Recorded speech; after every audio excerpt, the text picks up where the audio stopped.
Are you struggling for consistency in your sim racing? Does your iRating look like a roller coaster? If so, we have good news for you. The way to get more consistent is to first understand what you're doing differently than the professionals. And VRS is the answer. With our competitive subscription, you will have the telemetry, setups, tutorials, and everything else you need to fully analyze your driving. Our data packs and the ability to compare your driving with the best in the world will show you exactly where to adjust your inputs, change your driving line, and shave seconds off of your lap times. And our powerful and precise Direct Force Pro wheelbase and precision pedals are being used by some of the world's best drivers. All these champions agree that VRS hardware is not just the best on the market, it's also priced well below the competition. So if you're looking to upgrade to direct drive and the best pedals in sim racing, VRS is your answer. If you want to get better, get faster, and make it happen sooner rather than later, you owe it to yourself to find out why so many people are switching to VRS. You'll be so glad that you did. Visit www.virtualracingschool.com and learn why the best use VRS.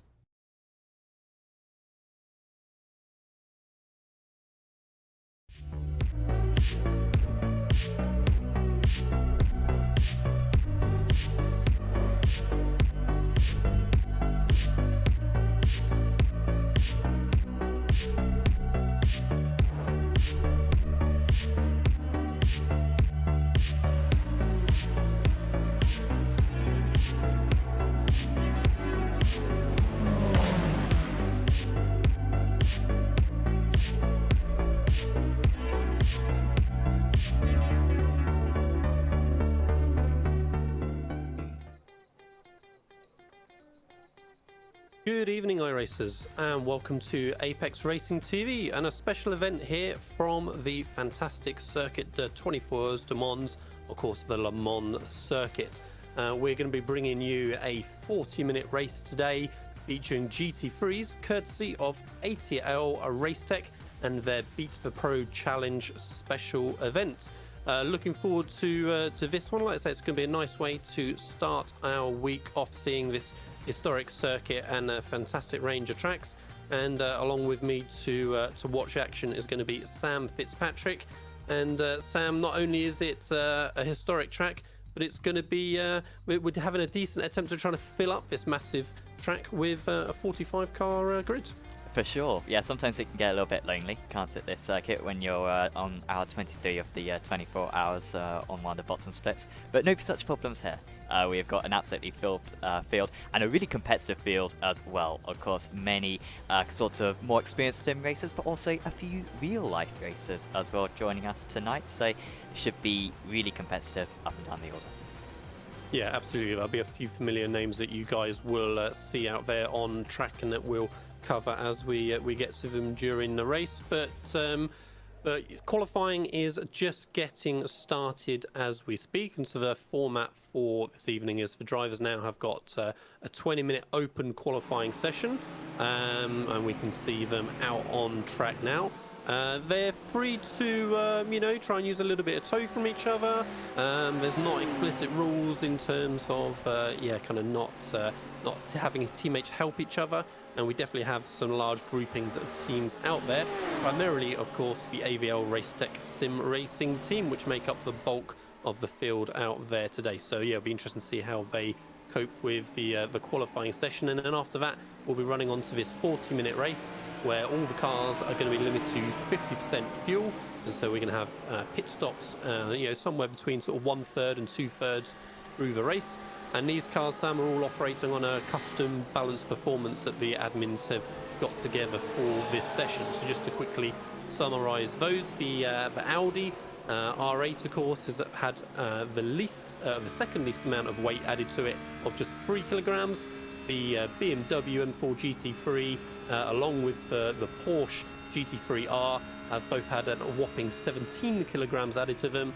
The Ferrari GT3 Evo has had 5 kilograms. The Lamborghini has had nothing added to it, and the Mercedes-AMG GT3 Evo has had 10 kilograms added to it. So it'll be interesting to see as we start working our way through the practice, the qualifying session, and then the start of the race, how that balance ends up, but it's going to be good to see the pit stops out there today. Sam, add a bit of strategy and a bit of variety to the race on this circuit. For sure, and there's a decent amount of variance as well for the drivers to be able to go for a pit stop. I mean, like you were saying, sort of 2/3 of the way into the race we're expecting drives, but you know, there's going to be a couple of laps leeway. Maybe even a couple of drivers could save just enough fuel to go one extra lap, and around this circuit that could be quite an advantage. And like you were saying before as well, like the teammates, maybe we'll see lots of the teammates who kind of usually race against one another when it comes to the AVL kind of racing league. Maybe they will come into the pits together and try to slipstream off one another doing an undercut. I'm not quite sure. We will see what these tactics are used, but I'm sure we're going to see some drivers get to the top as well. Already we're seeing the strategy start because everyone's trying to get a bit of space in qualifying. Yeah, we're so on board at the minute with Mirko Bortolotti, and we can see him just hovering on the throttle pedal, just wanting to stay in that slipstream and try and give himself the best start to the lap after this outlap is completed. So yeah, I dare say we're going to be seeing a little bit of jockeying and a little bit of gamesmanship as we get towards the end of this opening lap. But whilst we wait for the cars to start off their first qualifying lap, it gives us a chance just to talk a little bit about AVL RACETECH and this event specifically. So the aim of this event is to race is for the AVL RACETECH staff and team to race against real-world motorsport professionals, including AVL RACETECH ambassadors Tatiana Calderón, Gerhsitz, and Ferdinand Habsburg. AVL offers their own employees their own sim racing team, as we mentioned, and so with 45 cars out there on track, we're gonna see plenty of cars out there competing, and the AVL Sim Racing League has at least 30 drivers in each event as well, and we're kind of joining them during their second season. And this special Beat the Pro challenge is going to be part of that overall league. So like I say, we're going to see some interesting racing out there, not just from the AVL RACETECH team, but from a variety of special guests and from the quote-unquote pros as well, who are the AVL RACETECH ambassadors, and we'll see them pop up on the overlay in a red colour compared to the rest of the field, who are going to be blue. So they're kind of they're the targets out there, Sam. They're really going for targets on their backs today, and everyone else are going to be out to try and get one over them. For sure. I mean, what I would say is that the real life guys, they got a bit of a disadvantage here. I think we saw it back in the we had the Formula E events a few years ago, the Vegas event, where we had the Formula E drivers versus a bunch of sim racers. And it's really tricky as a real life driver to jump into the sim. I mean, Tatiana, for example, I think has got the starter iRacing, so I don't think she's done any iRacing events in the past. So she's if she manages to finish midfield tonight, that would be a very impressive achievement, because it does take a while to kind of get used to the sim. But a couple of the other kind of real life drivers are clearly very accomplished already, so I think we might see them up there, and they're very good drivers as well. Gerhsitz making me feel old. He was born in 2004 and is already racing in some of the top series in real life. I think European Le Mans in the Michelin Le Mans Cup in his LMP3 Ligier, and then also Ferdinand Habsburg, the champion in the European Le Mans series this past season. So they are very good drivers, but I would still say these veterans on sim racing have a slightly more advantages tonight.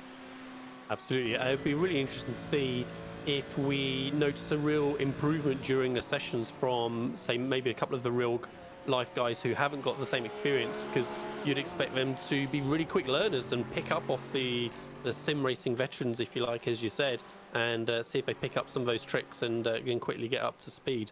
But yeah, we will find out in a few minutes' time. We can see that train of cars working its way down Mulsanne Straight at the minute, as for most of the field, if not all the field, Sam, are on their opening attempts.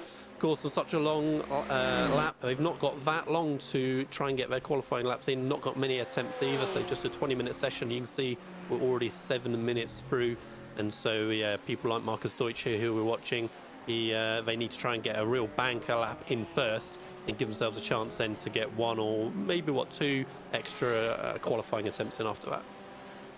Yeah, and with it being everyone on track at the same time, they all have to leave the pits as well, so you have to do a full out lap, and that's going to be a really big disadvantage if you mess up your lap, because then it's going to take 4 minutes for you to even start a lap. So if you mess up a lap and crash your car, for example, or run out of fuel with, say, 12 minutes into this session, well, maybe a little bit. Oh yeah, no, yeah, honestly, 12 minutes into the session thing, but it is pretty much a 4-minute lap. That's it for you, because you're not going to be able to do another lap and or get round again. So that will be a tricky thing for the drivers to consider out there. But yeah, getting in that banker around this circuit where there's lots of slowdowns at many of the corners is going to be the main game at the moment. As yeah, the first time is through, I believe, Ralph Butner at the top. He doesn't stay there for very long. It's now Masani who goes to the top, and immediately he's had enough. He's run out of fuel, going back to the pits, and he'll go for another.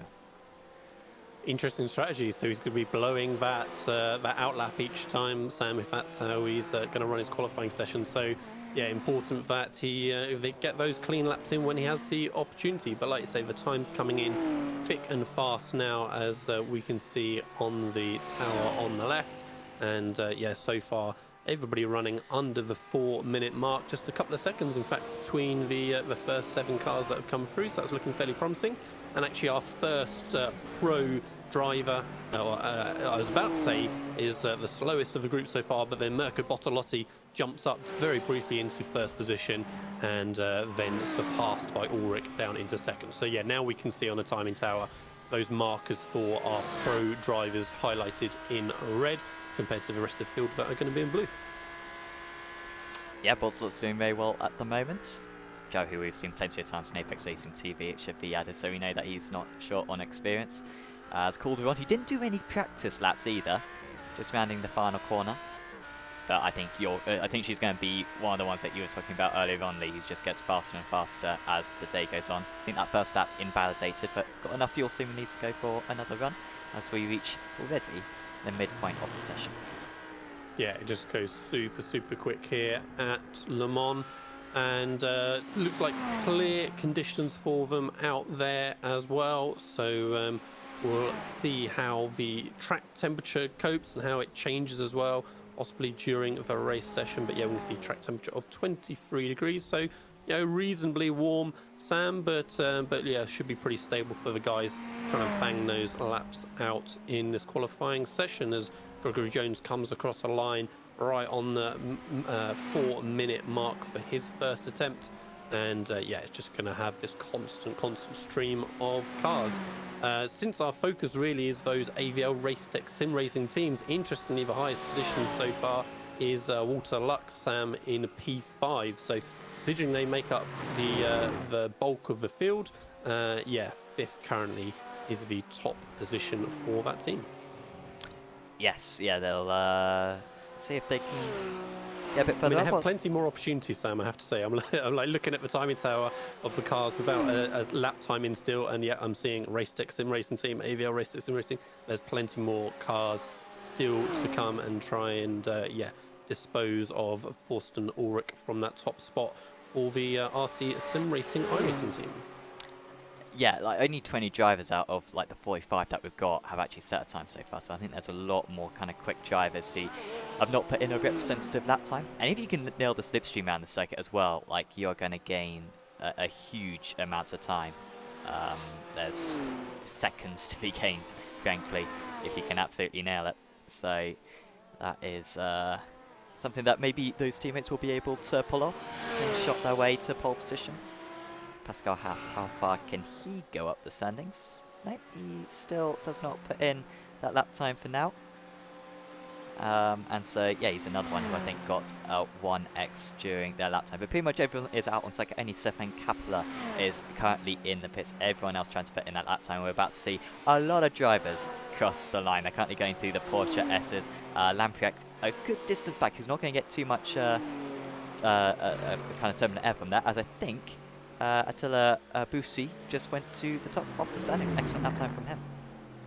Yeah, absolutely. By a super tiny amount of time, though, considering if it's a 4-minute lap, just 800ths quicker than Ulrich that time by. So, like you say, thin margins out there, but representing the pro drivers at the minute in first and third.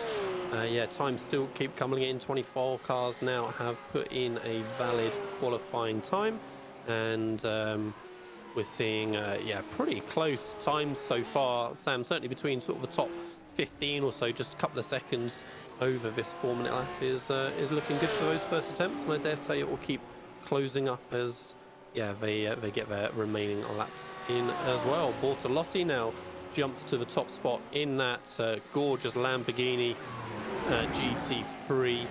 Yeah, again, 1 and 2 now for the pro team, and he's representing Gerhsitz Racing team out there today.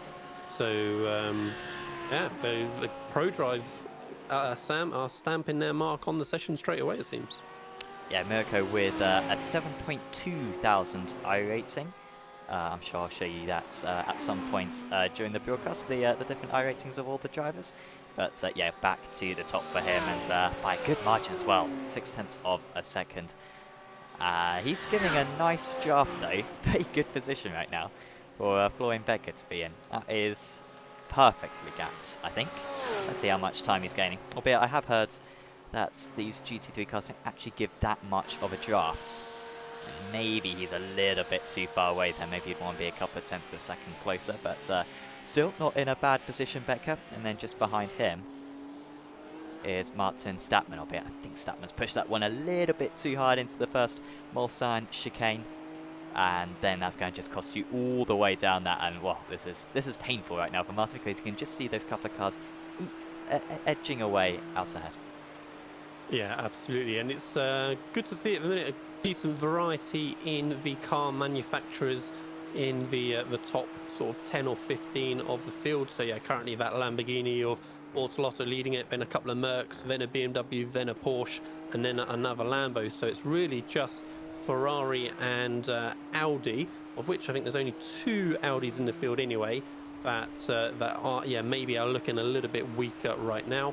But otherwise, yeah, nice to see a little mixture in the manufacturers, which is what we want to see for GT3 racing, of course. You know, cast our minds back a few years, Sam, and it wasn't that long ago in GT3s on iRacing that we just didn't have the same range of cars that we do now. So yeah, great to see them all up there represented.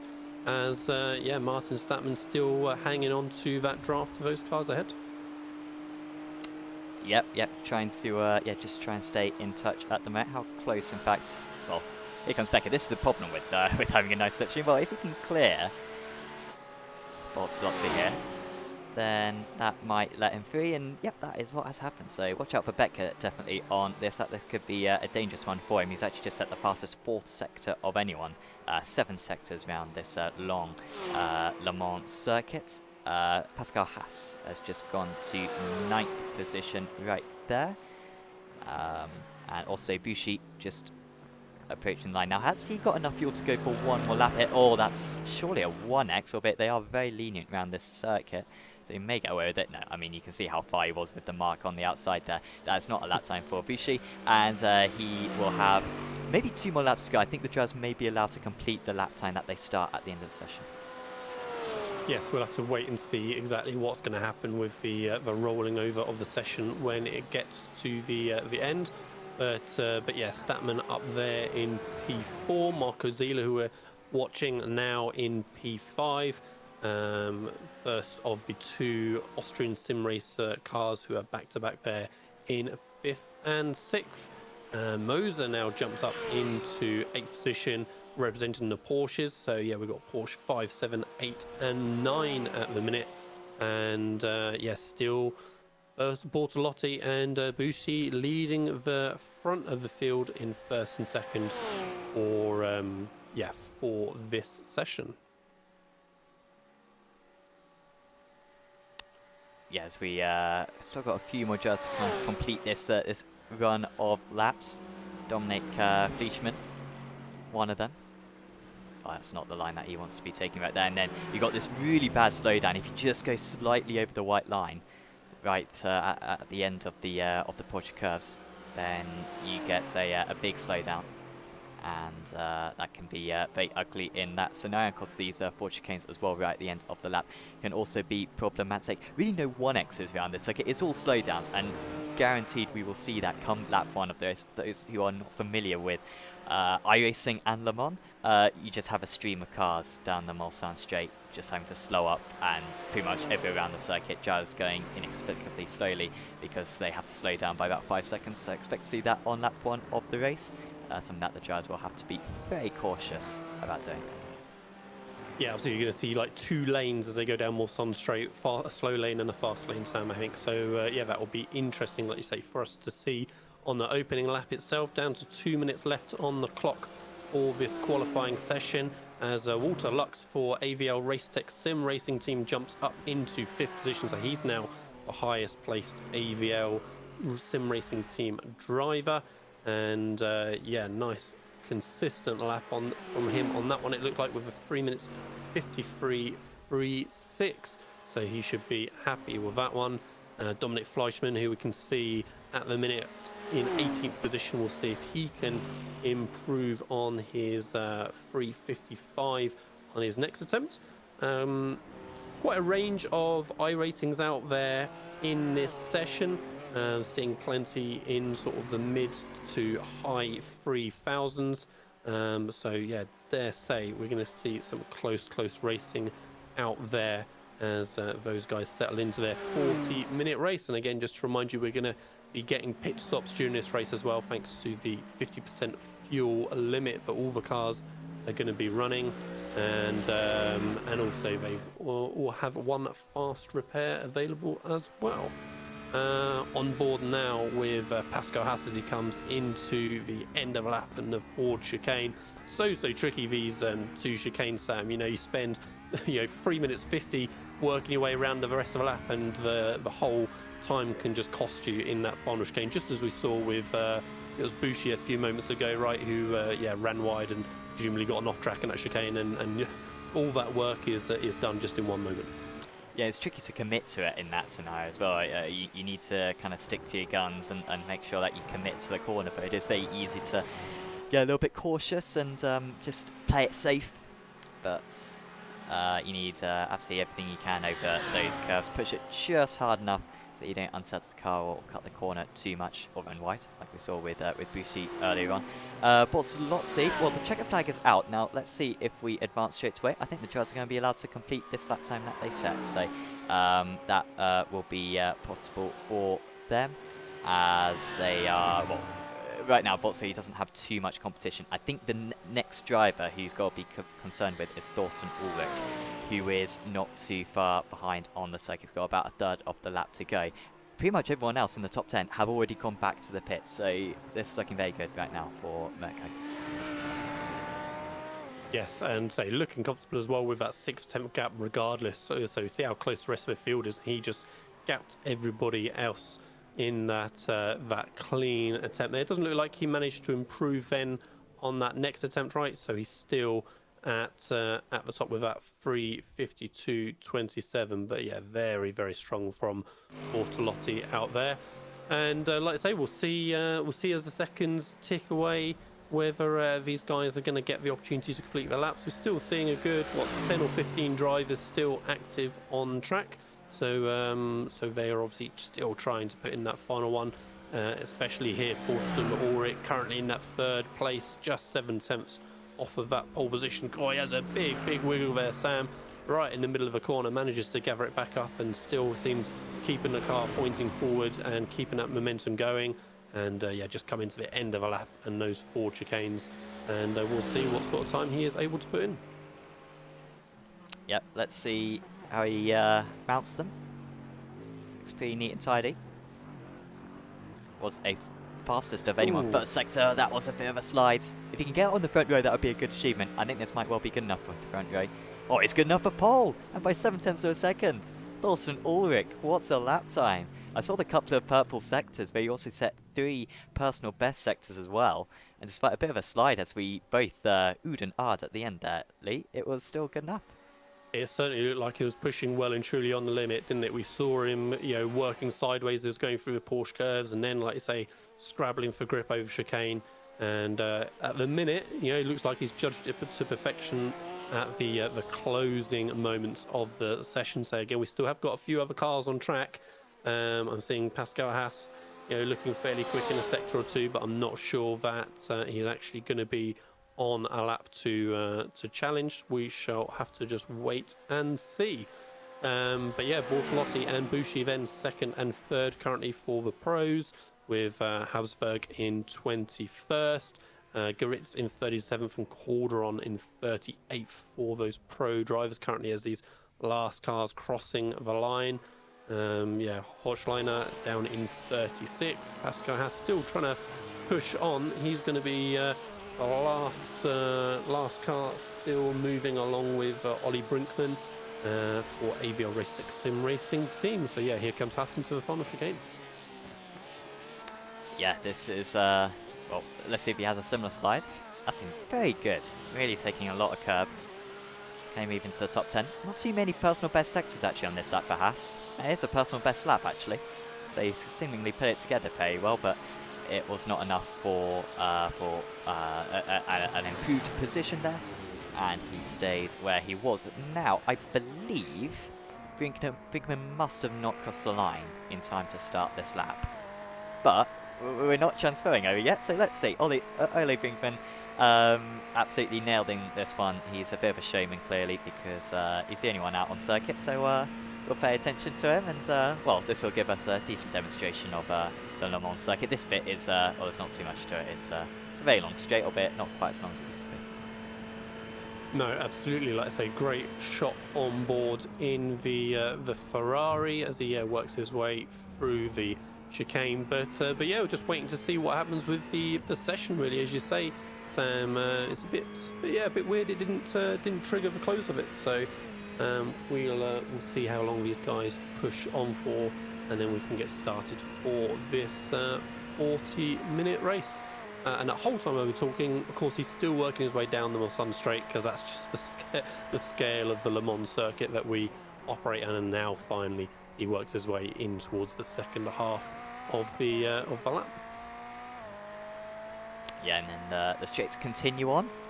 And of course, the factor that I always kind of see with this circuit is the fact that whilst the end of the circuit, you've got a lot of kind of fast flowing corners, not too different to many other circuits. The lack of wing that you have to run for those long straights completely transform the way that you have to tackle those Porsche curves. They're slightly different. I know somewhere like Suzuka, where those corners sort of replicate. It's totally different, way more tricky, and is a proper endurance layout, this one. For sprint racing, it can be pretty epic as well. Those toes that you get around the vast majority of the track means that no one can really pull away. And guaranteed we will see plenty of that tonight. Just hopefully on that lap one that we don't see too many slowdowns, because it's not the longest race in the world. If a driver does have an issue on that first lap, if they pick up a slowdown, that's going to cost them for the rest of the race. You really need to make sure you keep it clean. I think, again, the guys who have done plenty of sim racing in the past will know that, and it could be a useful bit of information. And so after the sim let Ollie almost complete his entire lap, it then rolled the session over before he could actually put any of that into use with a registered lap time. So yeah, that is the qualifying session completed, and we can see the top 12 there right in front of us at the minute. Forsten Ulrich banging in that lap towards the end there for RC Sim Racing iRacing, 3 minutes 51.550, the only driver in the 51s, and as we can see, 7 tenths ahead then of the first of the pro class drivers, Mirko Bortolotti. Attila Bushi then in third with Florian Becker in fourth, Walter Lux in fifth with Martin Statman in sixth, Marco Zila in seventh with Marcus Riemer in eighth, Benjamin Moser in ninth with Thomas Pierber in 10th for Austrian sim racers, Harold Blaumer then in 11th, and Pascal Haas in 12th. That makes, in fact, 6, I think, Austrian sim racer drivers back-to-back, wasn't it, Sam? I think I saw there. Michael Lerkbacher then in 13th with Tobias Kurz in 14th, Christian Meyer in 15th, Martin Lamprecht in 16th, Sandro Marsini 17th, with Marco Olsen in 18th. Maximilian Siegel in 19th, Ralph Butner in 20th. Then we've got Ferdinand Habsburg not quite fitting onto the his surname not quite fitting onto the qualifying grid with the double barrel part as well, but that's who it is. Ferdinand Habsburg in 21st. Same issue then for Dominic Fleischmann in 22nd. 23rd then is Rito Koenig, and 24th is Lewis Klinkhammer. 25th is Lucas Lackner-Luke. 26th is Thomas Leitgeb. 27th then is Christoph Meinbauer. 28th then is Christoph Schalpsteiner. 29th is Marcus Deutsch. 30th is Stefano Pellegrino. 31st is Mark Selage. 32nd is Lucas Skavnikar. 33rd is Darren Kozic, with Bernard Reigler in 34th. Michael Volgantants in 35th, with Benedict Hochleitner in 36th. 37th then is Ollie Brinkman. 38th is Finn Gerhsitz. Next of our pro drivers, Tatiana Calderón then was 39th in the end. Gregory Jones in 40th. Lucas Mayer in 41st, with Martin Matza in 42nd. Philip Mayer in 43rd, and Stefan Kappeler bringing up the rear in 44th.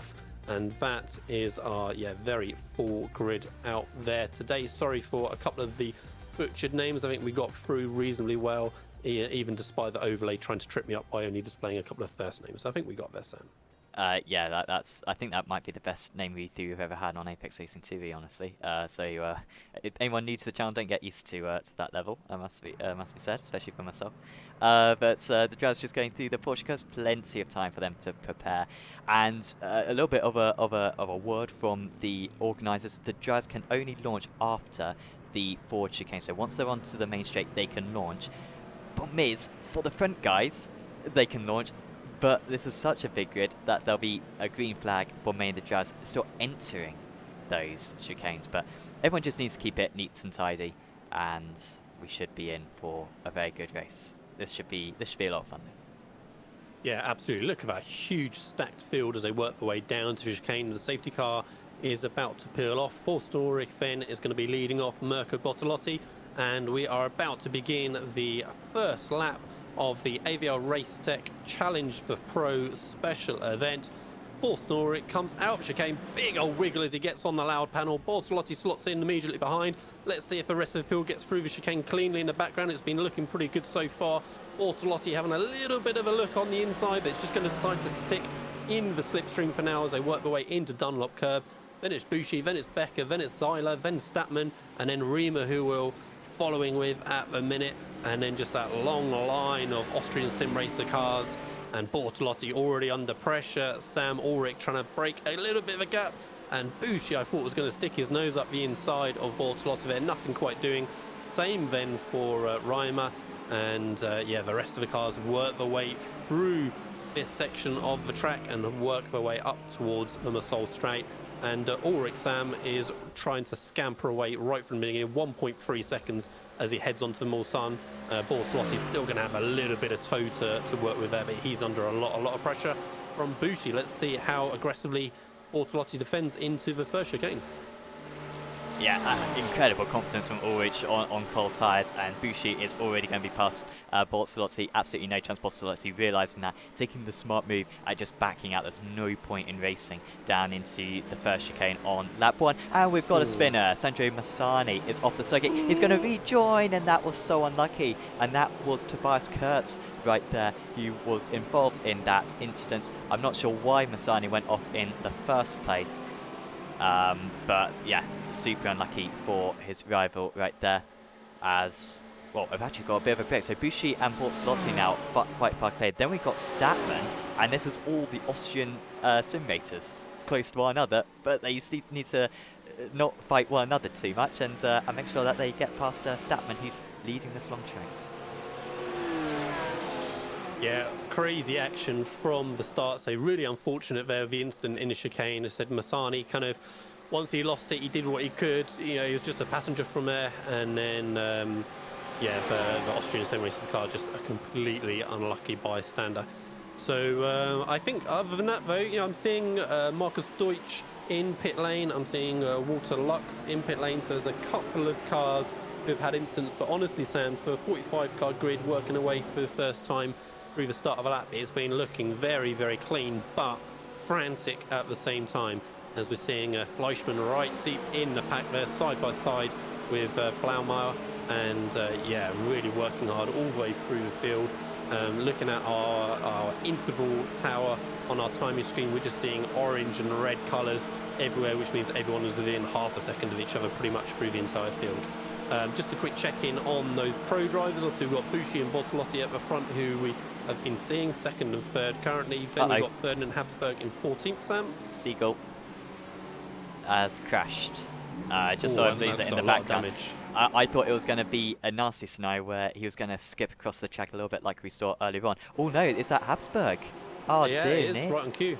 So he was running in that, I think, 14th position. I was about to say he's trying to be patient now and pick his moment to get back into the running. Let's see exactly what happened to Ferdinand as he works his way on the brakes, about to tip it into the right-hander, and it was a little bit too much curb on entry, I think, wasn't it, Sam? We could see the rear sort of unsettle, so then when he went to turn in, yeah, rear just continued round, and not much more he could do. So he's got up and running again in 36th, and we'll see what progress he can make from there. But yeah, unfortunate for Ferdinand, he was running, yeah, in that strong top 15 positions.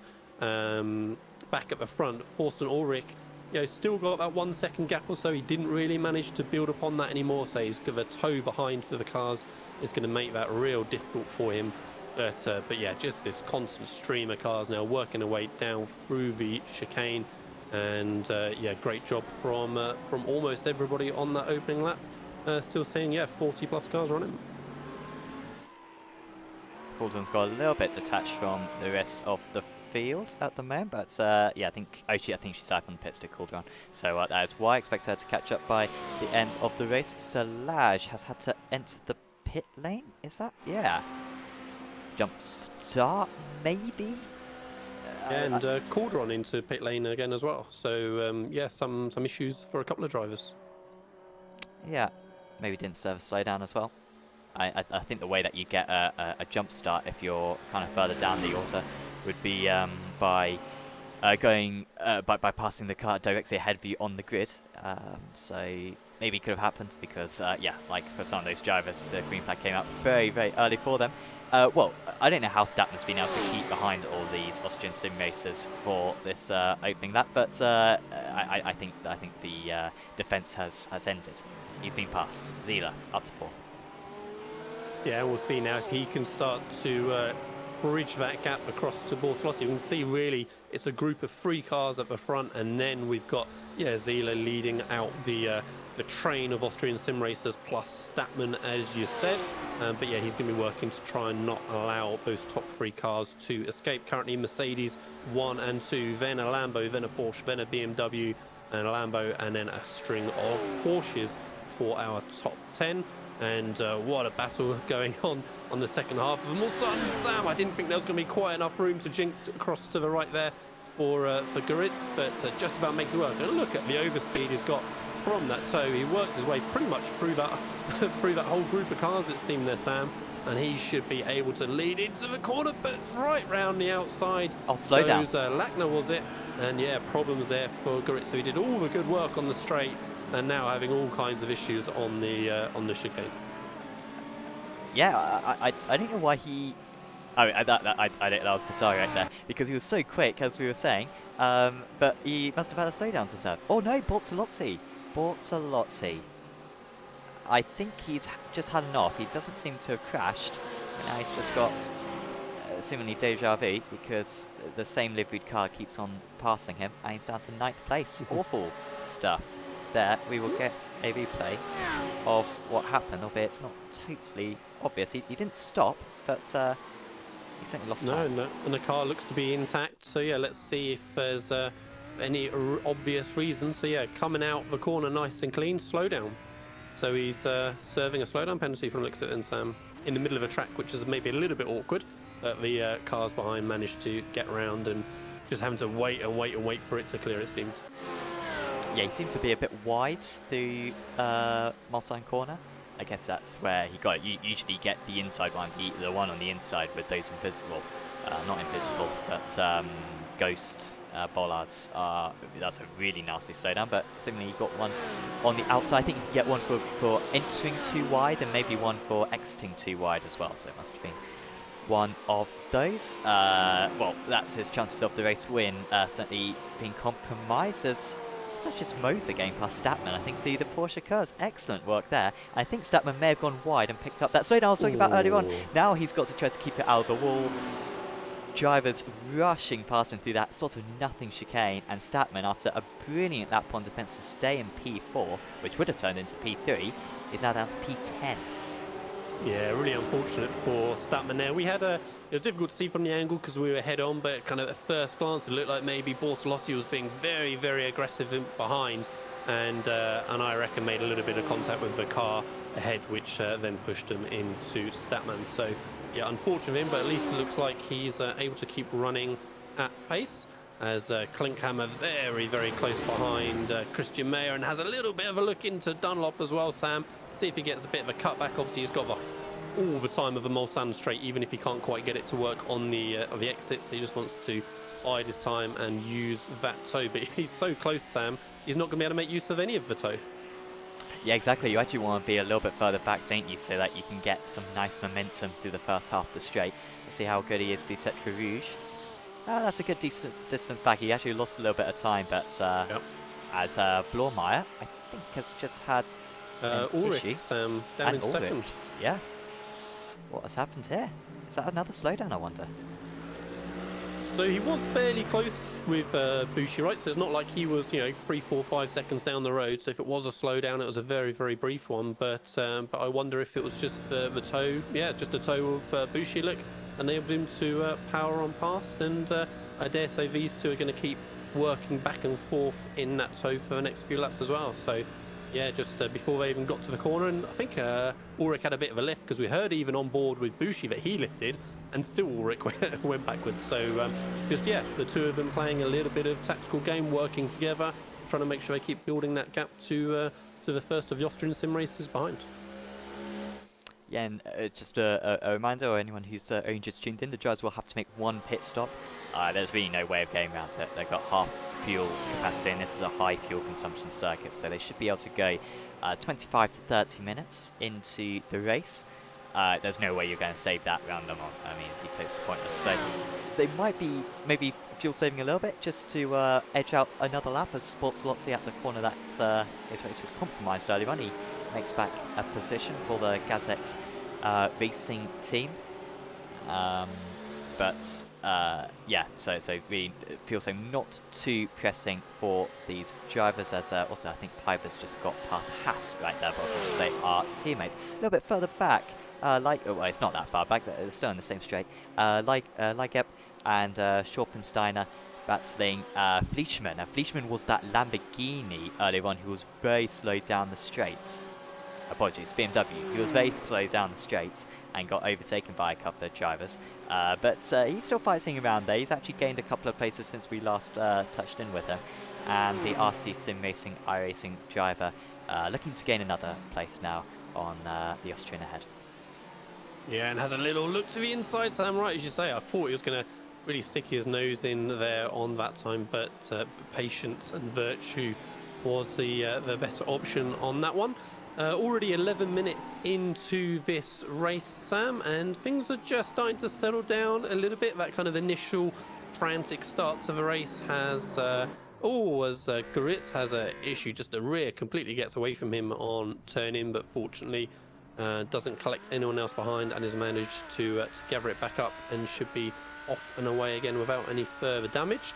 But I was just going to say, whilst we're, now that we're past the 10-minute mark, let's just have a quick message from AVL RACETECH. So again, they're the organisers of this Beat the Pro challenge, and AVL RACETECH is the global expert motorsport division of AVL. They're working in all technical fields of the sport for more than 20 years, and AVL RACETECH are currently involved with customers in 17 race series around the world in the fields of engineering, testing, simulation and manufacturing.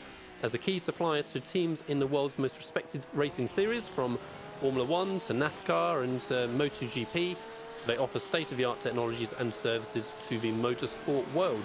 They believe in and utilize motorsports as the platform for innovation. They transfer this know-how into road car development for future generations of mobility. And to follow them on Instagram, Facebook, and YouTube, you can just search for AVL RACETECH. So yeah, big thanks to them for putting this show on for us today on Apex Racing TV. And as I was putting out that message, I think we saw a bit more of a show, Sam. I saw in the corner of my eye a couple of cars having an incident or two. Yeah, this is Statman. Now, I went to the chopper because I thought that there might be contact with another driver, but I think it's actually going to be all by himself. Ooh. It's quite a low grip circuit, I think, Lee, and these types of incidents happen a lot. Or like I was saying, I mean, like every corner around this circuit, I mean, they didn't look particularly tricky because you've got no downforce on the car, you've got no rear wing, they are so difficult. And then you factor in the slightly kind of ungrippy track surface, and this is really one of the most tricky circuits in the world, even though if you're going to look at a track map, it really does not look particularly intimidating. It is very difficult, as we've got a couple of the AVL RACETECH sim racing team drivers going at it. Apologies, no, this is one of them, and also Fleischmann, once again, he's getting plenty of camera time, but he deserves it because he's doing battling, and that's what we want to see. Just at the fastest second sector of anyone in the race, by the way, is Fleischmann. I think he must have had a wonderful tow. 25 seconds, I think, is about the length of the Mulsanne Straight, and that's how long that sector is. And he's gone a little bit too deep. That will be pushing it for Senna. He was all four wheels off the track, but that doesn't necessarily mean he'll get a penalty. Yeah, certainly seems to be keeping his foot in at the moment, so yeah, seems to have got away with that. But yeah, quick is in sector 2, and then too quick into the chicane for sure. Just a quick check on the leaders. Yeah, Bushi and Ulrich still working together in tandem. They've pulled out a 6-second lead now on Marcus Eiler in 3rd, then Marcus Riemer 4th, and Mirko Bortolotti has pulled himself back up into 5th. I mean, he's still... I mean, you said earlier on, Sam, that he certainly made his life much more difficult for the race win, but he's only 8 seconds back. You know, we've got 25 minutes remaining still and a pit stop, so I still suggest that Bortolotti could be a guess. And there's an issue for Reimer just out of the picture, and Loebacher as well. So we'll have a look at the replay on that in a minute. But yeah, really unfortunate for the two of them. They were running so strongly in that top 10. And just got tangled together, I dare say. So let's have a look at the two teammates and see exactly what happened as we pitch ourselves in. Just way too... Oh, okay, so just lost the rear again all by himself for Reimer. And then I thought we were going to have another car get caught up, but no. So just Reimer on his own. But yeah, again, that's the, 4th or 5th time now, Sam, that we've seen just the rear step out on someone kind of entry to mid-corner. The one bit of key information I failed to get from the organisers is I don't know actually whether this is a fixed setup event, so it could be that the fixed setups for the guys are just a little bit, tricky on the rear, but it certainly seems to be a regular occurrence and across multiple different cars as well. Yep, something that the drivers are really struggling with. Let's check out what the conditions are. Oh, that's a slow down. That is Loebacher. So earlier on, when I was saying that Loebacher's had an issue, and he hasn't, I was merely anticipating it, really ahead of the time. So that's great commentary. You're on a very low latency connection where you are, right? Yeah, exactly. Or well, extremely high, seemingly. And that is the conditions. It's already getting dark because it's November, and quite cool. 23 degrees. So I mean, you're not going to get a whole lot more grip than this, but yeah, the drivers are struggling. Loebacher immediately back on pace.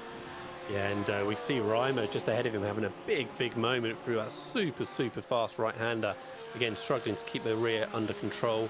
And yeah, YouTube chat tells me, Sam, that yeah, it is indeed a fixed setup event, which makes lots of sense with having guest drivers and things, and also explains, yeah, maybe this kind of repeating pattern and slowdown penalty being served there for Reimer. So I didn't really see it happen in the previous corner particularly, Sam, but I certainly said he was struggling to keep the rear under control, so I guess that's where that came from.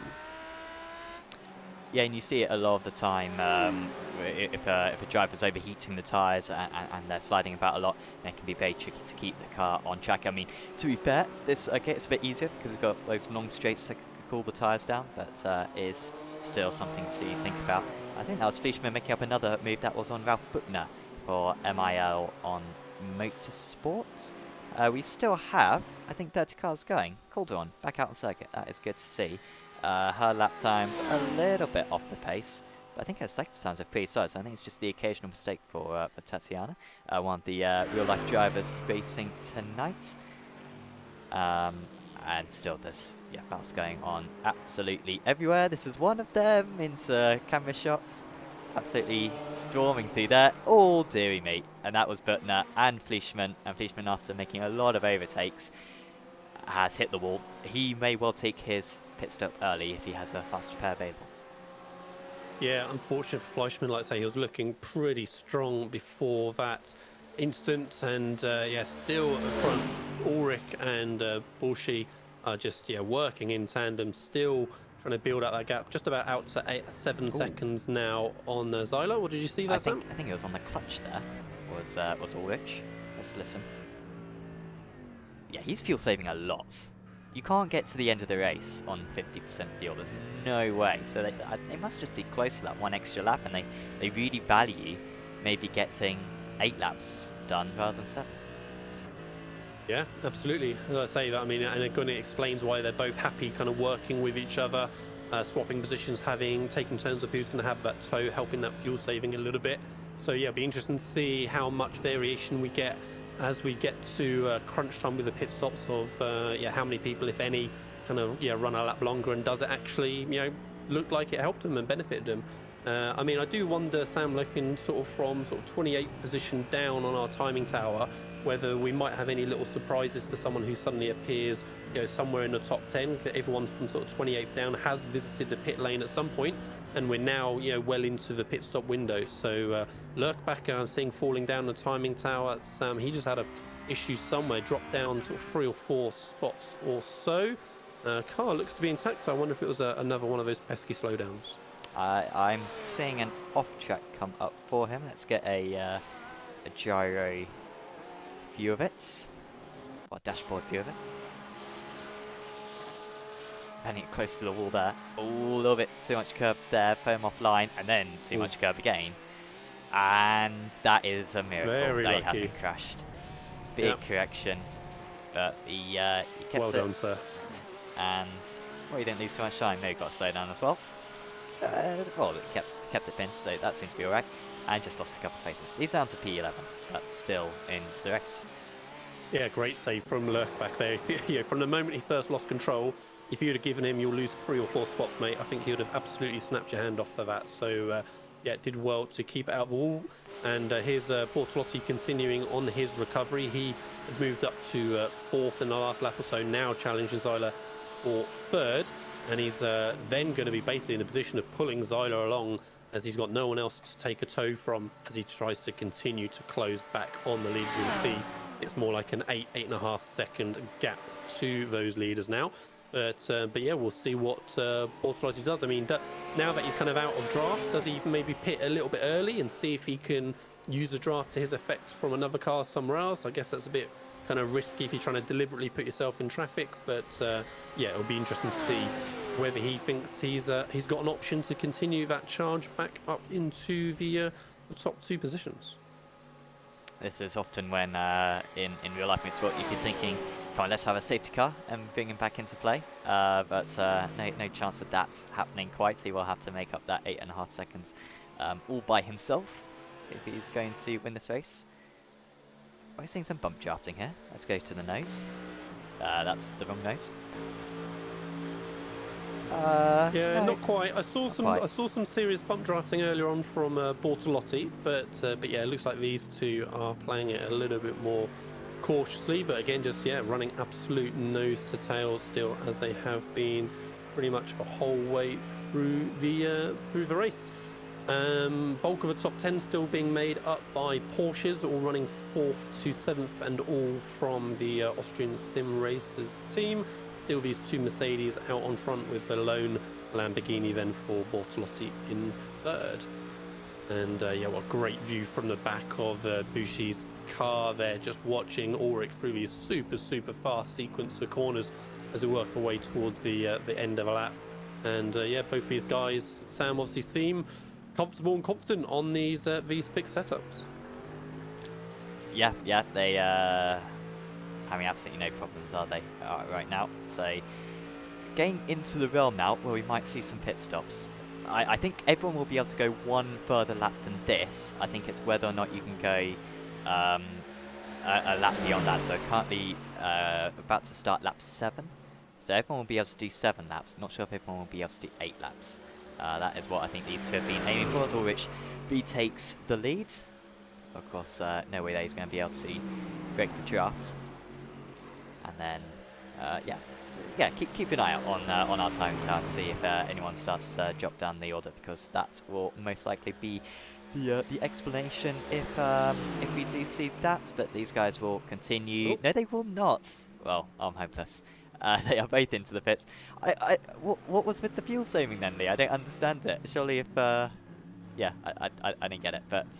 yeah, that's a strange one. Maybe it was more just of a, I'm just not going to close in on you and I'm just going to stay in the draft type of situation, rather than the fuel. But yeah, the whole of the field, Sam, looked like they're all going to be coming in on this same lap. Certainly the top 10 so far have all pitted, and yeah, it doesn't look like anybody is going to make a different strategy. So this is where we keep an eye on, you know, a few of those guys who did pit earlier on. Yeah, are we going to get a little surprise from a Mindbauer or a Selaj, who are running sort of 26th, 27th, who have already made their pit stop? We'll have to see how long those guys are going to be stationary in the pit lane for, and if anyone else can sort of challenge them out of strategy a little bit. But yeah, every single car so far come in into 22nd, and Ulrich, Sam, is already out. So Ulrich ahead of Bushi. He's got a little bit more gap, I'd say, to Bushi, but they're still running 1 and 2 very comfortably. And yeah, much quicker stop there from Ulrich. He's pulled a couple of seconds. So let's see if he can nail it on this opening lap and not allow Bushi to get back in his toe. Yeah, that could be very significant, as we see a few more of the drivers leave the pit lane right now. Bortolotti 8 seconds behind, dropping Zila a little bit. Anyone with a long pit stop? Yeah, a bit of a long pit stop for Florian Becker there. He was stationary for 5 seconds longer than everyone else. I think he's lost a place to Lurkbacher. Right, though, but we've seen Lurkbacher with a couple of mistakes, so probably was going to make up that position anyway. But the Kazakh racing team driver may be using a little bit more fuel than some of his rivals, or perhaps just taking unnecessarily long amounts of fuel. Everyone else, I think, is being very well behaved. And Mindbauer, with that earlier pit stop, 1 lap earlier pit stop, he was actually quite long in the pit lane, but he hasn't really gained too much. He stayed in 20, well, I'd say stayed. He's still around the same area. He's in 22nd position ahead of Gerhsitz behind, who has had a couple of spins, but I think the 777 is genuinely very fast. If he can avoid any spins for the rest of the race, I think he might get back into the top 20. Yeah, absolutely. Like I say, he's looking quick, and it's just whether he can keep that consistency going as we're into the last 15 minutes of this 40-minute race. So everyone now has taken that pit stop. Let's have a quick look at the Austrian Sim Racers team running 4th, 5th, 6th, 7th, 8th still. And yeah, these 3 Porsches in 4th, 5th and 6th, yeah, all running nose to tail still, and very deep for Moser into the second part of the chicane, but manages to gather it back up and continue the momentum. Be interesting to see, Sam, as we head towards the end of this race a bit more, how aggressive those guys really start pushing, as like I say, kind of they've been maybe working together a bit more as teammates, but when it comes to crunch time, it's an individual event, and they want the bragging rights of coming out on top within their team. Of course, Zyla just ahead still, a second or so further up the road. This is part of a series, so you want to get as many points as you possibly can to help yourself in the championship. But right now they are quite happy to staying behind.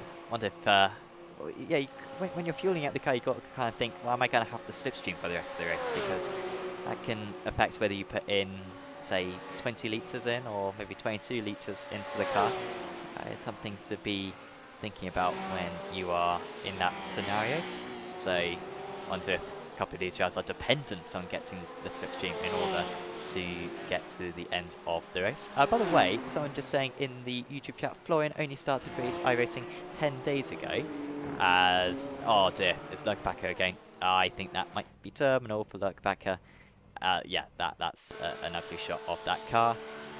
This is what happened to her. Ow. That's a very common Le Mans mistake.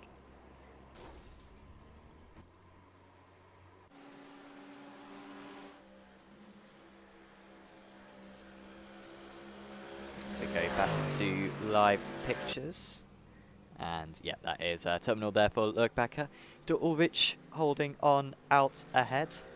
And that gap now 2 seconds. So it'll be interesting to see if he is actually lifting and coasting any more after all that lifting and coasting earlier on in the race. Whether he's able to keep it flat out. Here is Leigeb with another one of his teammates, Lucas Lackner. This is the battle for 16th and 17th right now.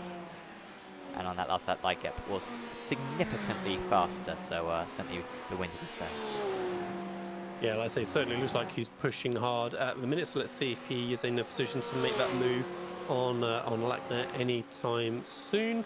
Yeah, we're seeing, say, some nice little trains of cars throughout this kind of 15th to sort of 25th sort of position at the minute. But no immediate kind of major battles looking like they're about to kick off. I dare say Reigler, who we're watching now, is going to have a good opportunity for a run as they head down the Mulsanne straight for AVL RACETECH sim racing team. We can see on the graphic there, he's gained 15 positions from his starting grid, and Hawkleitner just ahead has gained 18. So yeah, great job from both those guys of moving themselves up through the field. Whilst we're looking at it, Klinkhammer in 11th gained 13 spots as well. So yeah, great job from him to almost be in the top 10 from that grid position. Let's have a little look at Darren Kozic as he works his way into the Dunlop curve in one of only two, I think it was, Sam, Audis that we've got. Yeah, only one of only two Audis in the field. He is the second one, though, I have to say, with Benedikt Hawkleitner just a few positions further up in 18th. But yeah, good to see the Audi represented. No McLaren in this field, but yeah, we've got the Audi, the BMW, the Ferrari, Lambo, Merc, and the Porsche.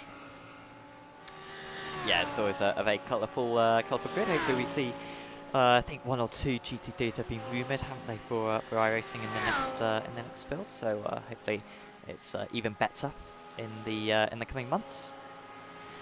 Always like to see these new GT3s be added, particularly a new McLaren. That would be lovely. The one that the 12C, it's good, but yeah, let's get a new one if we possibly could. Yeah, well, now that the 4GT's been removed from rotation, yeah, the McLaren is by far the old timer now in the group, right? So like I say, definitely feels well overdue. And move from Leigeb on Lackner.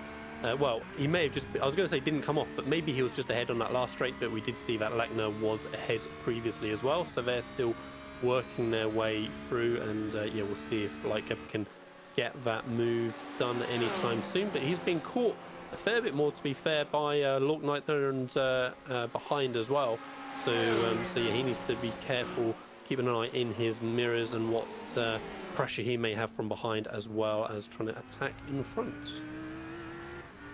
Yeah, these guys have caught up quite quickly, haven't they? Hawkleitner and Riegler have caught a decent amount, a couple of seconds actually, by Hawkleitner on that last tour of the circuit, so looking very strong.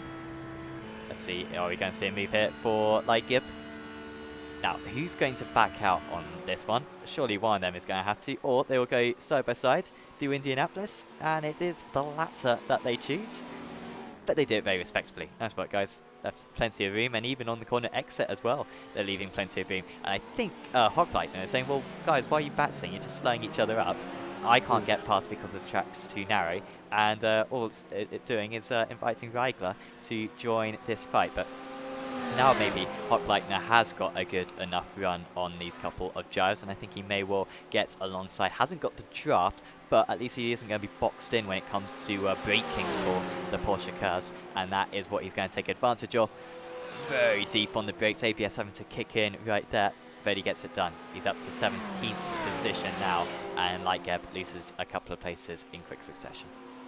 Yeah, like I say, not a great few corners there for Lightgeb. He almost got that moved on Lackner, just had the rear light up on him as he tries to get on the power, and yeah, ending up losing a spot and immediately under pressure from Reigler behind. And yeah, right on cue here is Reigler, so let's see how closely he can follow through the 4 chicanes and whether he's going to be in a position to pressure any time soon. As Meyer into pit lane, yeah, unexpectedly, so dropping down the order from sort of 14th or 15th or so. I think that's odd because I'm seeing that apparently Meyer's last pit stop was 18 seconds long, so I think it was a normal pit stop for Meyer, and yet going to stop once again. Perhaps he's reached instant limit for drive-throughs would be a possibility. Oh, so, he's also missing the front of his car. that could have something more to do with it, possibly. Admittedly, not too important in the Porsche. It's rear-wheel drive, of course, but still get a meatball for it. I'll try to find where that happens. But yeah, that explains. So Ulrich seems to have broken Bushi, Sam. So I was keeping an eye on the timing towers, and I was seeing him keeping that sort of 2.5 second gap. And all of a sudden now we're almost up to 5 seconds. So yeah, great job from Ulrich through that pit sequence just to get that jump on Bushi, so he wasn't still in his toe. And yeah, so far it seems like he's got the pace. That does mean that Bortolotti is just a little bit closer on Bushi, so he's still got an opportunity maybe to challenge for that second place, but time is really running out. You can see we're down to sort of 6 minutes left on the clock. So yeah, Ulrich, Bushi, Bortolotti are looking like being the most likely order that the top 3 are going to be finishing in. That's not so certain through the rest of the field though, for sure. So still seeing lots of close groupings through the field. Pascal Haas and Thomas Pleiber for Austrian Sim Racers 6th and 7th are looking like they're in a little bit of a battle still. And now we're going to take a look at that replay, see what happened to Meyer to cause that major damage. Oh, too much curb. Or on that inside curb, just spat him around immediately, Sam. So yeah, unfortunate, hard into the barrier on that one. And yeah, we've seen 1 or 2 of those curb strikes just unsettling the cars for different drivers here and there. And here's this grouping still then for the Austrian Sim Racer cars. Again, Moser, Haas and Pleiber all running very, very close together. I've not really seen much battling still between them, I don't think, Sam. They're still just sort of running a line of stone in those positions for now. Yeah. I hope that just on the last lap they just lose their minds and start dive bombing one another on the last lap. But it is very, very calm so far. Lackner versus Hochleitner. I'm not sure what's happened to Hochleitner in this race, as that's a lot of curve again. I'm wincing whenever a driver does that. But he's not pulled off that move. Apologies, that was Lackner holding on to that position. But Hochleitner's really quick, and he started down in 36th position, and so that is why he is not in the top, certainly 15, maybe even top 10. He could have been battling for. Had it not been for that poor qualifying earlier on. Of course, so many drivers struggling to get in representative lap times. Only got a few attempts because of the length of the circuit, and then, of course, the easy slowdowns that you can pick up as well. And so we saw quite a mixed-up grid, but getting back to sort of his rightful position over the course of this 40-minute race. But around this part of the circuit, he is very much having to stay behind. The driver ahead of them is not for position. That's his. Lucas Skabnica up ahead, and he will get some blue flags now to let these drivers past. Yeah, nice job from Skabnica to keep the car running and stay out there on track. Looks like he's running pretty smoothly at the minute. Maybe a little bit less smoothly for Bortolotti. He lost a couple of seconds in that last lap, Sam, and he's actually more under pressure now from the fourth position Zyler behind than he was. So yeah, I think that's Bortolotti's opportunity to try and make any more progress over with. You can see that yeah, he's 13 seconds behind the lead, 9 seconds behind second, and has got just a second and a half to the Zyler car behind. So yeah, we'll keep half an eye on whether Zyler has an opportunity to challenge for that final podium spot. And let's also keep an eye now on whether Hochleitner can get a good run out onto the small sun straight and try and grab another spot or two to move up from that 16th position. Right now these guys running line astern, and it's all going to start bunching up now as we head into the first chicane. Yeah, Lachner with the toe from the back marker. Still hasn't got out of the way. I wonder if Hochleitner is going to be able to just do him on the brakes here if his rival gets a bit boxed in. No, that's only the right thing to do there. They are teammates. They are the RACETECH guys, but just about getting out of the way. Good work there from Skapnica to not cause too much of a problem, but it did slow down Lachner ever so slightly, and Hochleitner, similar to the last lap, moving alongside. He's just set the fastest second sector now of anyone, so that second sector is definitely the first small sun straight. We've identified that one, and he got a lovely draft down that very long straight, did not have to let out other thoughts whatsoever, and it's not going to be a bad second straight either. Again, very good momentum, but he is not able to get past, and despite these two kind of pulling away from the rest of the field, I think they made their way through up these few gyros. They're catching back up again. Lightgeb and Riegler are staying in touch right now because of the Batsane duo ahead of them. I think Hochleitner is getting a little bit annoyed here. He's doing his customary flashing of the lights. Once again thinking, why are you batslinging me, mate? Just stay in my slipstream and we can pull away from these guys. But he's having none of it right now, it's Lachner. Yeah, all of a sudden, as you say, Sam, it's turned into a 4-car battle and brought Lightgeb right back into it. So yeah, we'll see if that's going to end in tears with, like I say, Hochleitner perhaps getting a little bit frustrated, stuck behind Lachner. But Lachner's done a great job so far, keeping that position. What is Hochleitner going to do as they work their way up through this section of the circuit? And like Hochleitner going to try and hang it round the outside. Here comes Lightgeb as well, tucking in to the gearbox, just drops back. Hochleitner tries to carry momentum around the outside. Can Lachner get him back on the next one? No, that looks like that should be Hochleitner through, and we'll see if he can break that gap on Lachner, or indeed if Lachner is going to quickly come under pressure from Lightgeb behind. So yeah, good 4-car battle still running there between 15th, 16th, 17th and 18th. Back at the front, Sam, yeah, Bushi had a bit of an issue, has he? He's gone from 5 seconds back to 10 seconds back on Ulrich, and Bortolotti is just a few seconds behind now. So yeah, 6-second difference in lap time we can see there on the last lap between Ulrich and Bushi. Car looks intact on my screen, Sam, so whatever his issue was, he seemed to keep it out of the wall at least. Yeah, not coming up on my event viewer, unfortunately, so he certainly didn't come to a complete halt. Assuming he didn't go off the circuit, so probably a slide right there for him, and that is why he has lost that time. But yeah, he should be safe. I think he's still losing time, Sam. He's still a little bit slow. So even so, whilst we were watching him, Bortolotti's gained like a second and a half. Like it was like 4.5 seconds. It's down to like less than 3 seconds now. So we'll see if Bushi's got a bigger problem, and if he's going to keep dropping back. Yeah, 2 seconds now. So Bortolotti's going to be put all over him momentarily. Just seconds after I said Bortolotti had to settle for third. It's not really lifting and coasting, is he? But he's just losing time down the entire straight. It didn't seem to be full throttle there, so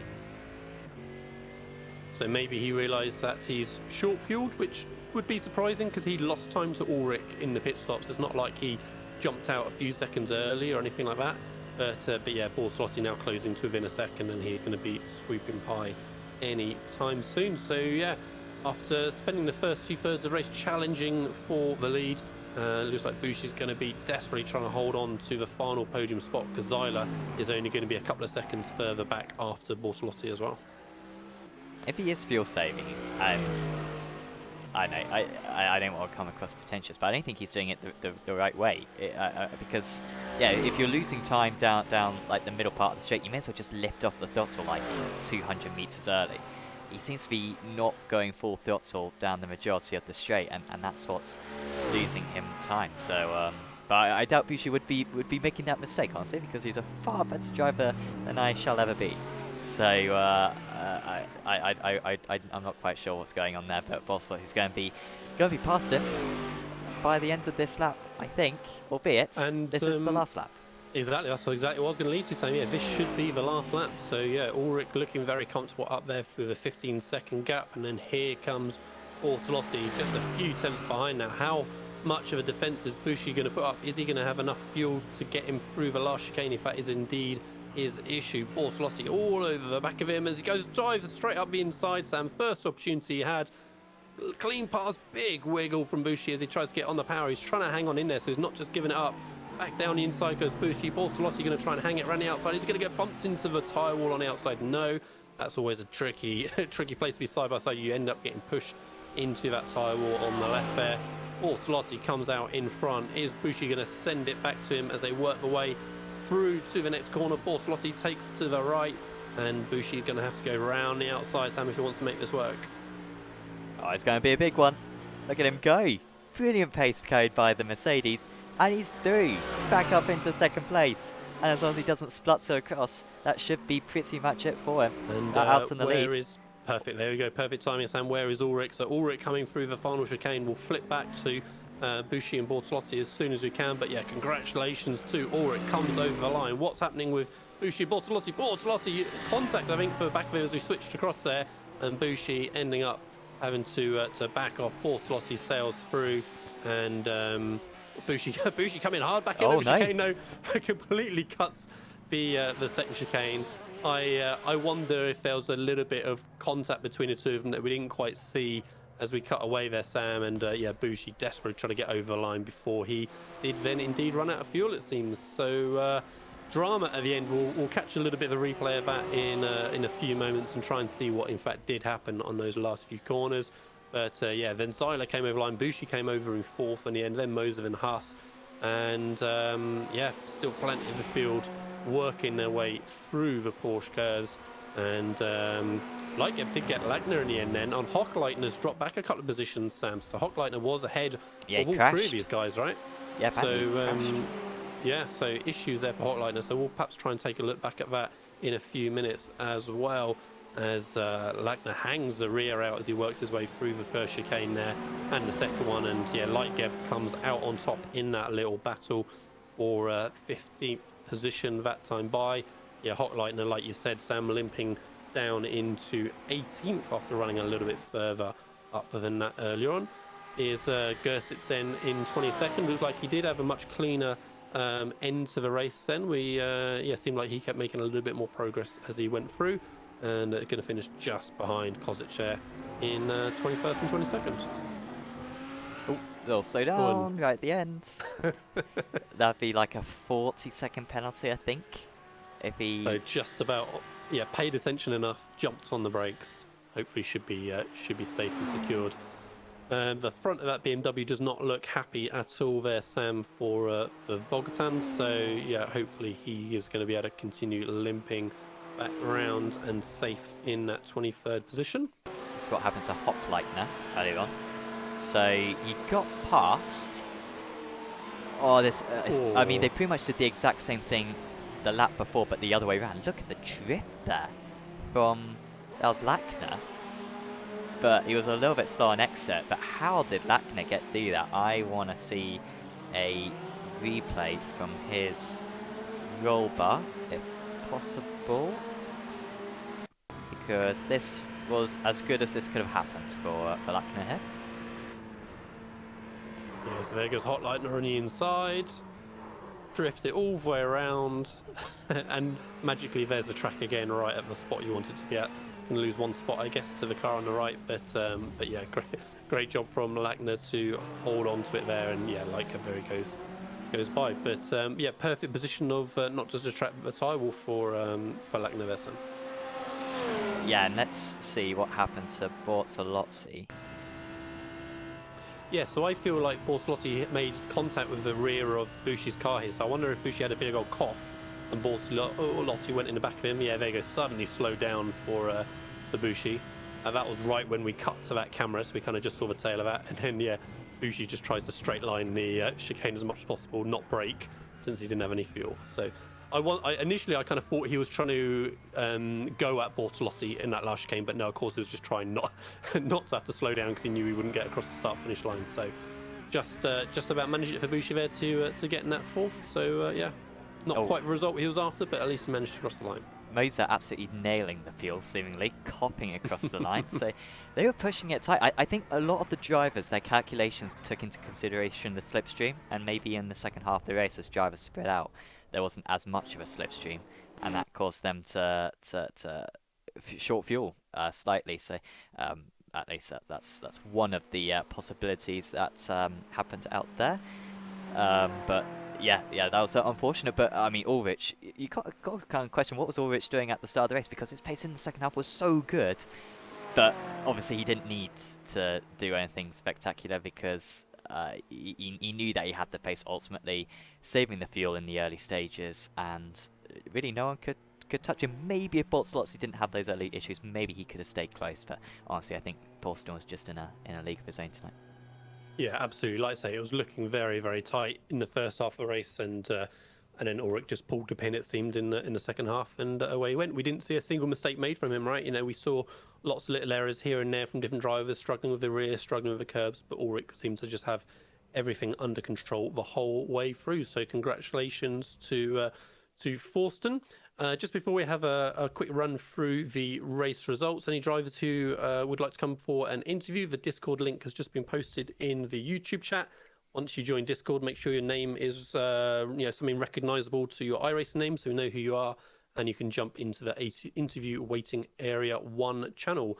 We've got plenty of time available to us for interviews if people are looking for them. So we bring up the... well, I can't bring up race results, Sam, because we've still got a car or two trickling around on track. I know we can. I think they're just on their parade lap at the moment. So. Okay, cool. Although, those results would not be particularly useful, are they, at this point? I mean, it's good reference, but but there we go. So yeah, Forsten Ulrich, as we said, congratulations to him taking that race win. So it kind of looks fairly easy by the numbers with a 17-second gap, but it looked much tighter, certainly for the first 2/3. So yeah, representing RC Sim Racing iRacing. The first of the pro category drivers then for Mirko Bortolotti, recovered from, what do we think, Sam, 7th or 8th, I think he dropped down to in the end, to come back to 2nd. So yeah, great job from him for Gerhsitz Racing Team. Then Marco Zeiler, the first of the Austrian Sim Racers team, in 3rd. So picking up that surprise podium thanks to Bushi having those fuel issues at the end for Mira. Then Benjamin Moser in 5th, Pascal Haas in 6th, Thomas Pieber in 7th, and Markus Reimer in 8th, all for Austrian Sim Racers. Florian Becker then in 9th with Martin Lamprecht in 10th. Louis Klinkhammer in 11th with Marco Olsen in 12th. Ralph Blutner in 13th. And then kind of a bit of a shock really, Sam. The first of our AVL RACETECH Sim Racing team drivers is down in 14th. We saw them running, a couple of them running much higher than that earlier on in the race and free qualifying. So yeah, 14th position is the first there for Christoph Schalpensteiner. Then Thomas Leitgeb in 15th, Lucas Lagner in 16th, Bernard Riegler in 17th, all for AVL as well. Benedikt Hotleitner for Austrian Sim Racers, getting in amongst the following AVL drivers, so Rito Koenig and Christoph Meinbauer in 20th. Then in 21st was Darren Kozic with Finn Gerhsitz in 22nd, our next pro driver racing for the Ambassador team. Michael Vogeltans in 13th with Christian Meyer in 23rd, Vogeltans 24th for Christian Meyer. Then Mark Salaj in 25th with Scaven Carr in 26th. Gregory Jones 27th with Walter Lux in 28th. Rest of the cars then were 4 laps or more down. So Lerchbacher we see getting into the wars earlier on, as did Ferdinand Habsburger and Tatiana Calderón, both ending up in the pits. Martin Statman was running strong earlier on, so unfortunately for him to end up in 32nd. as was Dominic Fleischmann, so his last pit stop didn't enable him to continue on, it seems. Martin Matzner then in 34th, Lucas Meyer, Marcus Deutsch in 36th, Ollie Brinkman in 37th, Harold Blaumeier in 38th, Stefano Pellegrino in 39th, Maximus Siegel in 40th, with Tobias Kurz 41st, Merzani in 42nd, Siegel 43rd, and then Kappeler in 44th, rounding out the last of the classified finishers. So yeah, that was a full grid, Sam, that we saw out there at Le Mans. Like I say, good racing all the way through. Off the top of my head, I can't think of anything that seemed massively clumsy or anything from the racing, but we saw lots of good hard racing with guys struggling out there a little bit for rear grip at times, but good action all the way through. Not seeing any drivers yet in the interview waiting area 1 voice channel, but I do see a couple of new visitors to the Discord itself, so you'll need to join that interview waiting area 1 for us to then be able to drag you into the comms channel to do an interview. So we'll keep yapping for a few more minutes to see if anyone else is going to join us. But yeah, good races all around. Like I say, a bit surprised really about the couple of struggles for fuel. I mean, kind of surprised that a couple of the guys ran it quite so close, maybe. Yeah, I mean, I was surprised that they had to go so short on the field, but it just demonstrates how high fuel consumption a circuit Le Mans is. And maybe a lot of the drivers just a little bit short in that first stint of getting to the next lap. Maybe there was sort of 6.7 laps of fuel, which normally you could have some variance, but in the end we saw everyone come in on the same lap pretty much, bar 1 or 2 who tried to go in a little bit earlier. Yeah, that second half of the race, yeah, it was a little bit chaotic, but it wasn't chaotic for the man who I think we're about to have a chat with, Lee.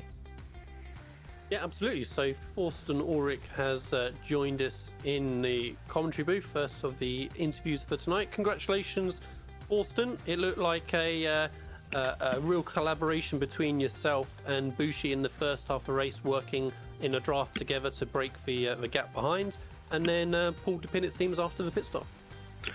Yeah, it worked pretty well, actually. I was a bit worried about Mirko and Bokchi about the pace, but worked pretty well in the slipstream.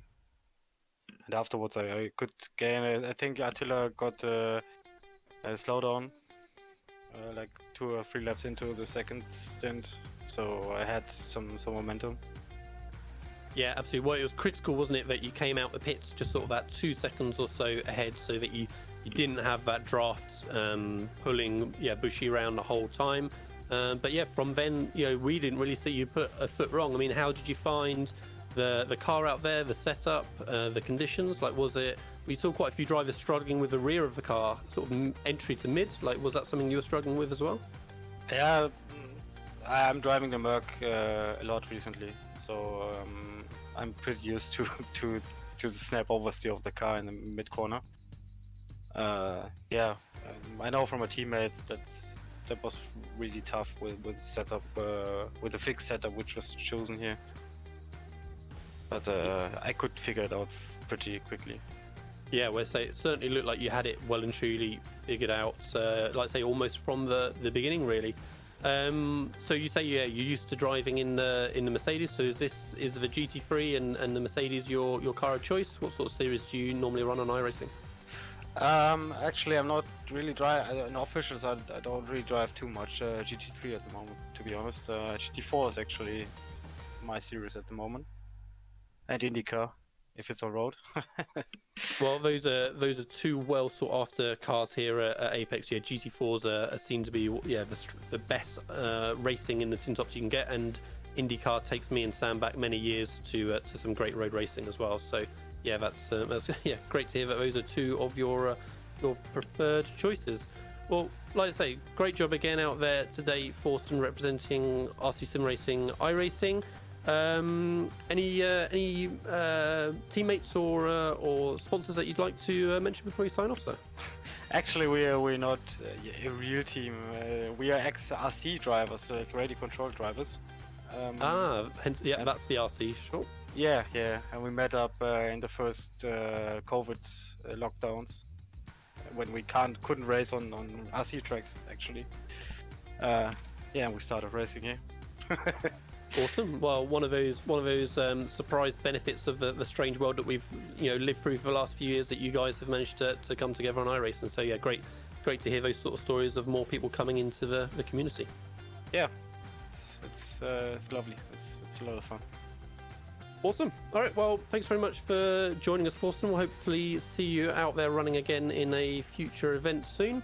And yeah, congratulations again for what looked like a dominant victory out there. Yeah, thank you. Thank you for streaming and commentating. No problem at all, sir. Thank you. Bye. Okay, great. So yeah, glad that we heard from Forsten out there, say our race winner, Sam. Especially glad that he came to come and have a chat, since it seems like he's the only one so far. So this is the last call for any other drivers that wanted to come and have a quick chat about the race or about anything else kind of relevant to iRacing or sim racing. You're welcome to jump into the interview waiting area 1 channel in Discord, and that Discord is linked in the YouTube chat at the minute. So yeah, we'll give it just a couple more minutes before we look to sign off. I mean, as we said in the interview there, Sam, say Forsten just looked like he had it, pretty much under control from the moment the pit stops were done. Yeah, he was super quick out there, was Thorsten. He's only 5k I rating, which I'm a little bit surprised at. I mean, of course, he was seemingly faster than Bortolotti, who's 7.2k, but the way that he was driving out there, Thorsten, you would think that he was even higher rated than that already very strong rating that he's got. So hopefully we'll see a little bit more of him on Apex Racing TV, and yeah, cool that the RC cars kind of translate into sim racing as well. I mean, it's sort of a weird one, Lee. It's difficult to kind of pinpoint exactly what it is which makes like a good racing driver, but I think there's a few other examples. I mean, Lewis Hamilton's the one that comes to mind, where RC racing and sim racing they do kind of overlap. But yeah, what exactly it is about those two elements which are the key to being quick, I'm not 100% sure. Well, yeah, definitely a crossover between RC and sim racing for sure. The Apex Racing UK founder Alex Simpson would soon jump in here to talk about RC cars, as that was what him and his father would spend many a weekend doing when he was a child. So no, for sure, there's a great translation there. Okay, so let's have a quick final word from AVL RACETECH. So again, thanks a lot to them for putting on this event. So as we saw, plenty of AVL RACETECH employees out there running in the sim racing team, along with then the AVL RACETECH ambassadors and additional special guests. AVL RACETECH is a global expert motorsport division of AVL, working in all technical fields of sport for more than 20 years. AVL RACETECH is currently involved with customers in 17 different race series around the world in the fields of engineering, testing, simulation and manufacturing. As a key supplier to teams in the world's most respected racing series, from Formula 1 to NASCAR to MotoGP, they offer state-of-the-art technologies and services to the motorsport world. They believe in and utilise motorsports as a platform for innovation, and they transfer this into road car development for future generations of mobility. You can follow them on Instagram, Facebook and YouTube by searching for AVL RACETECH. So it seems there's no other interviews, Sam, so I think that will be us wrapping up here on Apex Racing TV. So great to have this special event here from AVL. If you're maybe a new viewer to Apex Racing TV, we run broadcasts on iRacing pretty much every night of the week. So tonight at 1 o'clock GMT, which is 9 Eastern time for US viewers, we've got the Ray Esports Racing League round 3 at Road Atlanta, running in either the MX5 or Formula 4 or SRF, depending on which rotation they're on right now. Then tomorrow at 19:45 GMT, we have the Nordjyst Cup Porsche Cup Series, round 4 from the new Rudskogen circuit. Sam's favourite then on Friday night, 9 o'clock GMT, Radical Racing Challenge. They're going to be at Road America, so that sounds like a great one to see them on.